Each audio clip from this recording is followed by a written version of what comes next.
If it is your first time watching, please hit on the red button below the screen or on my logo to subscribe to this channel. If you are pleased with what you have watched, you can as well share this video to your friends, loved ones, and family. In this tutorial, we are going to develop payroll with overtime application.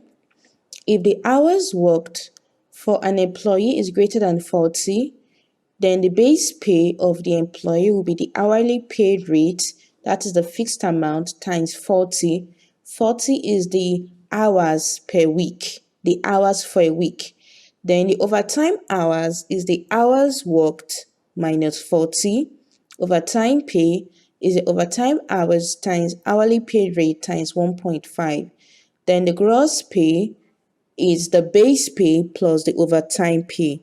But if the employee worked hour for a week is less than 40, then all we're going to do is to get the hours worked times hourly paid rate in order for us to get the gross pay. On our Visual Studio, we have a form application that I've already designed. I'm going to explain them, then we'll go to the code section and create our code. On the first view is a group view that has the user details, that is the title, the first name, last name, and he or she designation. Then the second is the payroll details. We have our next button that will make this payroll details visible. So by default, the payroll details will be invisible. Then we have an output label that will display our gross pay of the employee. The reset button is to reset our feed controls, and the close button is to close the application. All the controls here, we have already given them an identity that we use to call from our code view. So I'm going to double click on the gross pay. It's going to take me to the code section behind the screen. So on the button click event, I'm going to create some constant variable. The constant variable is going to hold our 1.5. This is our overtime multiplier, and the hour base, that is for the week, which is 14. So the first I'm going to create is the constant variable. Cost is constant. My constant variable is a decimal variable, and I'm going to call that based hour and initialize it to a value 40. Then I'm going to create another constant variable, which is decimal. I will call that overtime multiplier.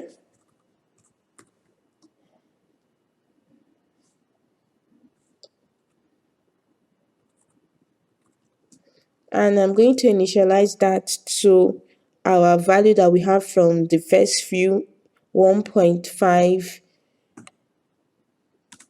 The constant variable will be used at the lifetime of my application. I'm having an issue here.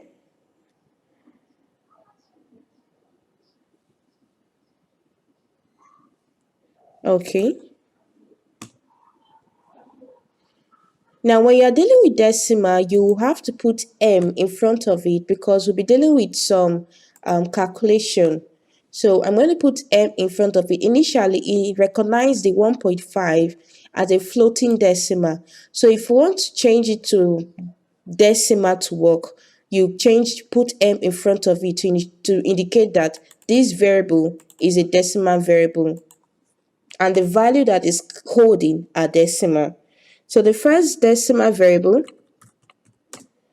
I'm going to create, or the first local decimal variable, I'll call that hours worked. The second variable I'm going to create is hourly paid rate. Paid rate. Then the third variable will be, they're all decimal, based pay.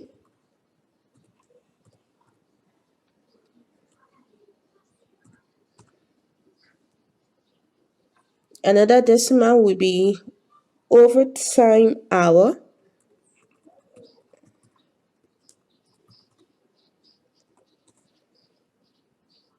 Then our overtime pay.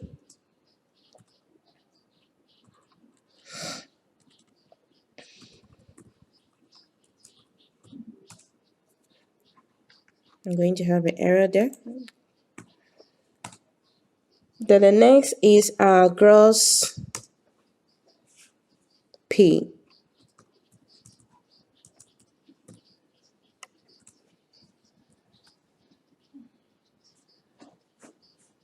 So what next I'm going to do is to determine the gross pay.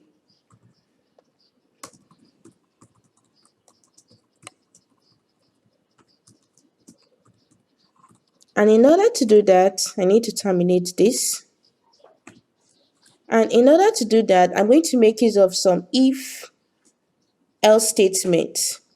So if, come down here. Now the first condition is if the hour worked, that is this hour worked,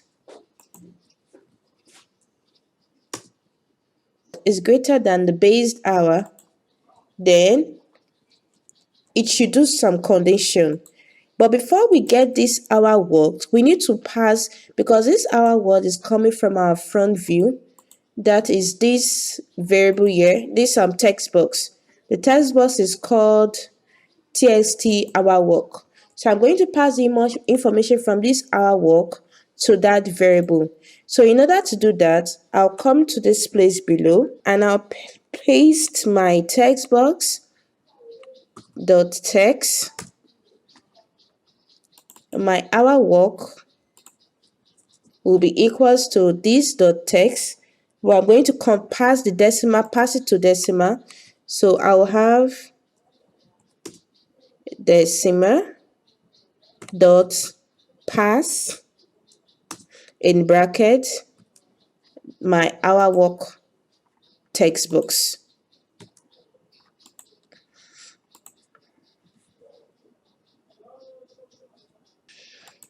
Terminate that. I'm going to do likewise for the hourly paid rate.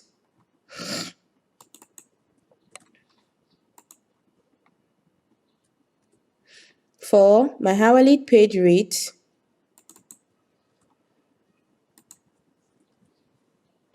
is equals to decimal dot pass the information from this text box dot text, close and terminate. So we'll come back to our condition statement. Now, if the hour work, that is information coming from the text box, is greater than our 40, that's what we have here. So if it is greater than 40, the first thing I'm going to do is to calculate the based pay of the employee. And in order to do that, our base pay of the employee is equals to the hourly paid rate, that is information coming from here, hourly paid rate times our based hour. Terminate that. Then we need to get the overtime hour. So our overtime hour, which is this, our overtime hour will be the hour worked for the employee since it is greater than 40 minus our based hour. Terminate that. Then we need to get the overtime pay. The overtime pay, we're going to come to this place. The overtime pay will be the overtime hour, which is information from here, times the hourly rate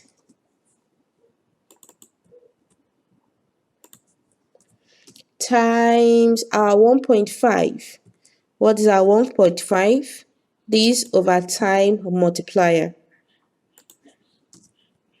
Terminate. Then the last, we are going to calculate the gross pay of the employee. So the gross pay of the employee will be our base pay, which is what we've gotten from here,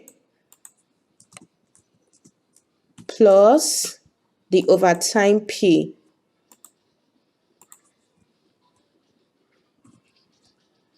That is if the worked hour is greater than the base hour. But if the work hour of the employee is lesser than our gross pay will be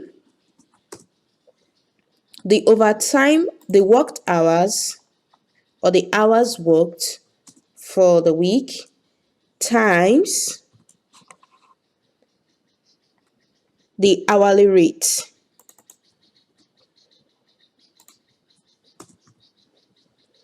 Now, if you look at it now, from what we've written, this code we've written, I have to terminate this.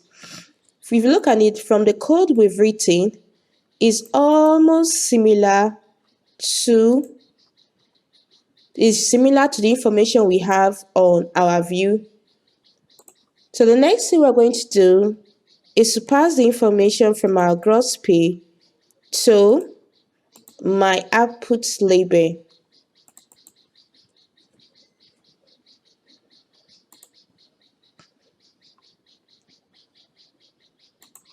So my output label.text, which is a string, is equals to my gross pay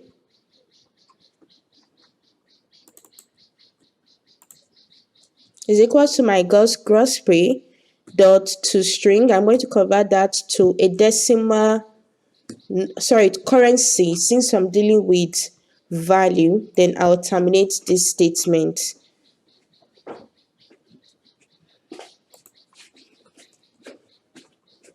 C.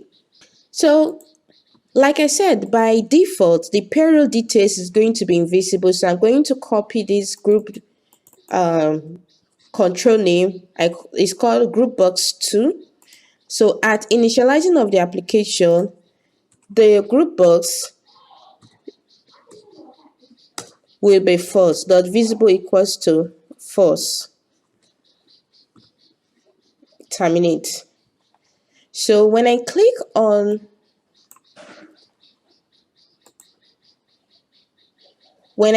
this next button, it's going to make that text box visible for me to start entering the information. The next thing I'm going to do, I'm going to create another global variable that will hold the first name and the last name. A public string f name, another public string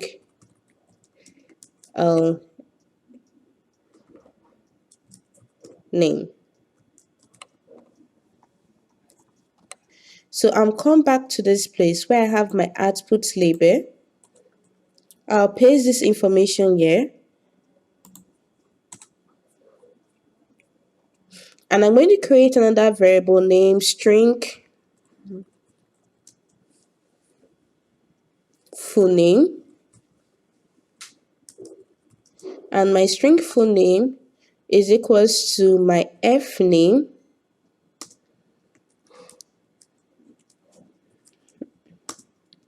and my last name. Then I'll terminate that.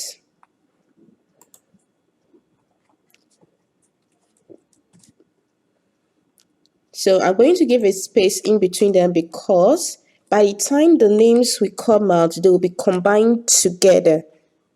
So I'm going to put in quotes, that is white space, so that to show the first name and the last name of the person. Then I'm also going to call my global variable, whatever they take. If it is first name, I can as well leave that. But what I'm after is the first name of the person. So from this place, I'm going to have my full name,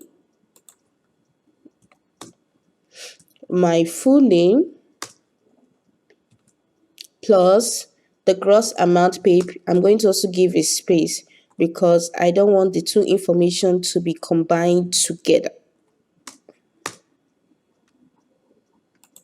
So I'm going to run this little thing that we've done so far to see how it works. Then the next thing we're going to come back is the reset. And okay, let's just finish everything. The reset is to reset everything back to default, and the close is to close the application. The close is just this dot close. Then terminate that.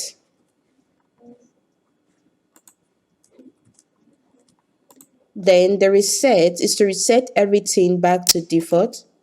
So my reset, I'm going to start calling my controls.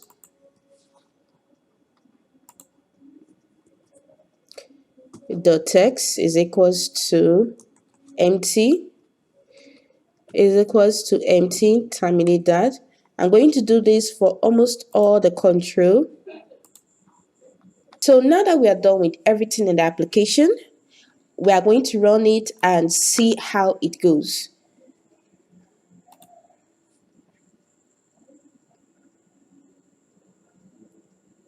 Okay, this is our application that we have created so far.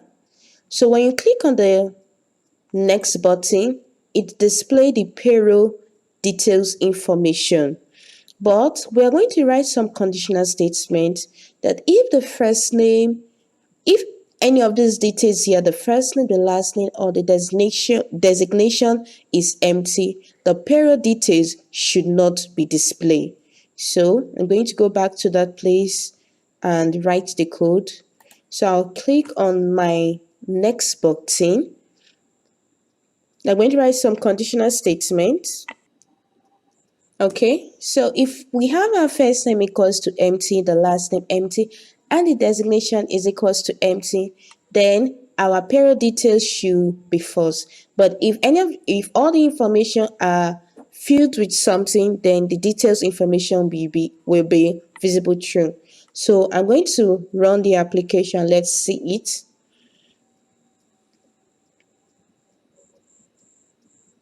So I'm going to first of all click on my button, my next button. You can see nothing is showing as I'm clicking on it. So I'm going to enter information, Blossom, Word. Let me click next. Nothing will still show. But by the time I enter the designation, let's say staff, or let's say software, or let's say developer,